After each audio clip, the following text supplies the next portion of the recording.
June 2009. A modern airliner crossed the Atlantic, and then, in the dark, it simply vanished. 228 people were on board. Families, professionals, travelers, gone without a mayday. Commercial cruise is supposed to be the safest phase. So what could bring down a jet at 35,000 feet? The flight was scheduled like any other, Rio de Janeiro to Paris, an overnight crossing. An Airbus A330, fly-by-wire, computerized protections, a reputation built on reliability. Up front were 3 pilots, Captain Marc Dubois, First Officer Pierre-Cédric Bonin, and Relief Pilot David Robert.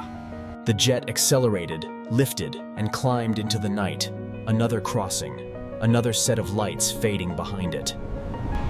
Soon it leveled at cruise, high above weather, with automation doing most of the work. Fly-by-wire meant protections, logic, and stability, until the moment the logic lost something it needed. Then the coast disappeared. Over open ocean, night becomes a world with no witnesses. Ahead was the Intertropical Convergence Zone. Towering storms, ice crystals, and violent updrafts. As planned, the captain left for a rest break, standard procedure on long-haul flights. Now Bonin flew. Robert monitored. 2 humans, 1 ocean, and a storm line growing taller by the minute. Outside, lightning stitched the clouds together, an electric curtain across the flight path. At that altitude, storms can carry fine ice crystals, too small to see, but capable of blinding sensors. Speed is measured through pitot probes, tiny openings reading air pressure, feeding the aircraft's brain. When ice obstructs those probes, airspeed becomes unreliable, and automation doesn't trust what it can't verify. At 0210 UTC, Autopilot dropped offline. Autothrust followed. Suddenly, the pilots were flying raw. The jet shifted into a degraded control mode. Fewer protections, less guidance, more responsibility. Turbulence nudged the wings. Bonin reacted fast, maybe too fast, chasing stability in a shifting system. Then came the move that sealed the trap. He pulled the nose up, climbing into thinner air while speed was uncertain. A stall warning sounded, brief, confusing, then vanished as instruments argued over the truth. The jet climbed, but the energy bled away.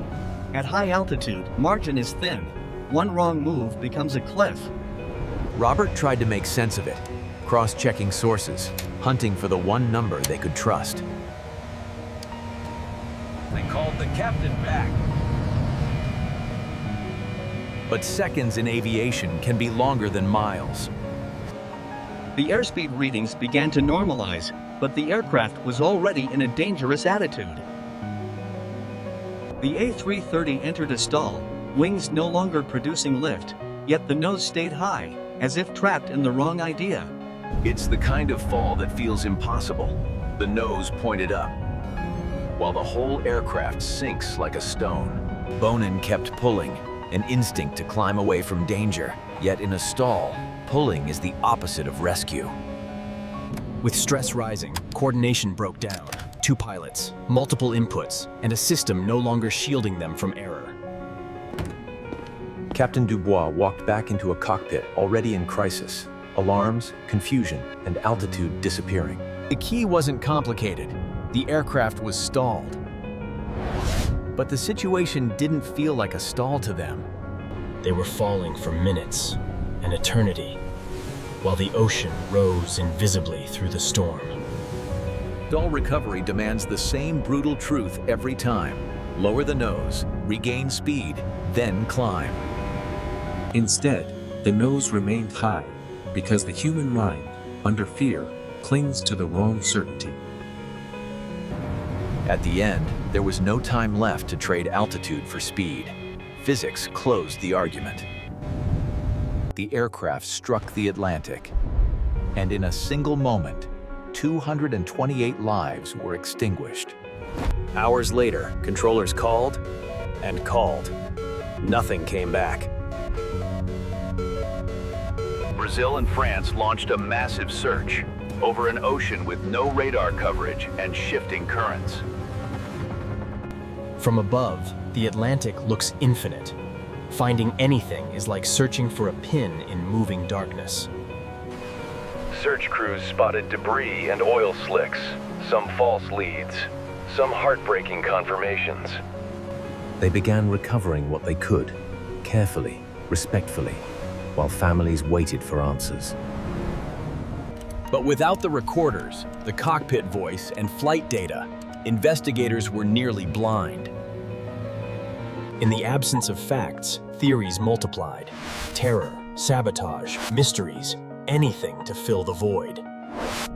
The recorders lay somewhere on a seafloor miles down. Cold, dark, and brutally hard to reach.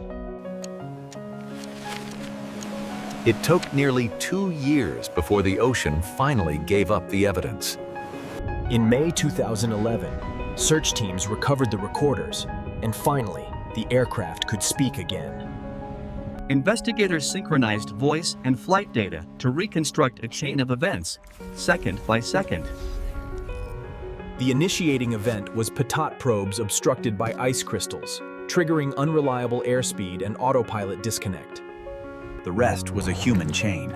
Manual control, a nose-up reaction, and a stall that was never fully recognized. Multiple alarms, shifting modes, uncertain airspeed. Under stress, the cockpit became a puzzle with pieces moving. They felt fast. They felt unstable. But the truth was the opposite. The aircraft was too slow to fly. From autopilot disconnect to impact was only a few minutes, short enough to miss the diagnosis, long enough to fall. The recorders turned tragedy into instruction, showing exactly how a modern jet can be lost to a simple aerodynamic truth. The final report concluded, pitot icing led to unreliable airspeed, autopilot disconnect, and an unrecovered stall. Accidents rarely have a single cause. They're layers, weather, sensors, automation, training, and human coordination. Automation can feel like a safety net until it disappears instantly, and the crew must remember skills rarely used at cruise. In the end, the lesson is simple and brutal. When you're stalled, you must push before you can pull. Behind every chart and checklist were 228 lives, each one a universe.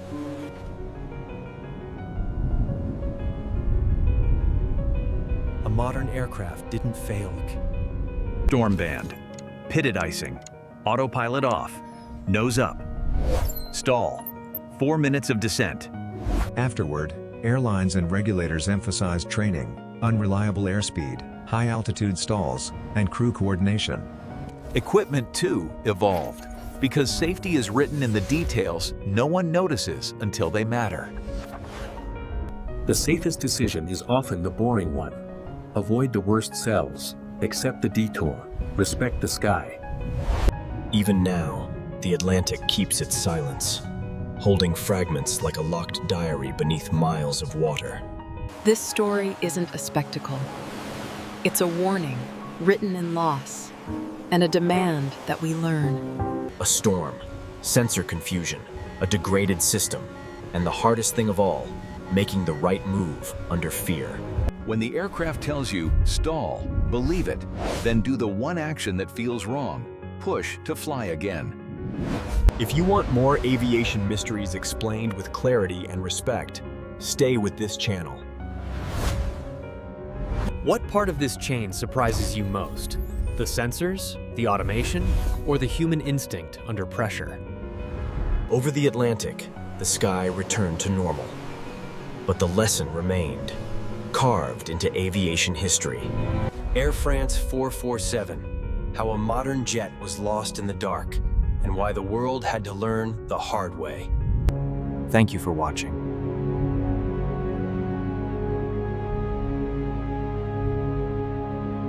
The future, much like the past, was shrouded in darkness. We are left only with the silence. Good night.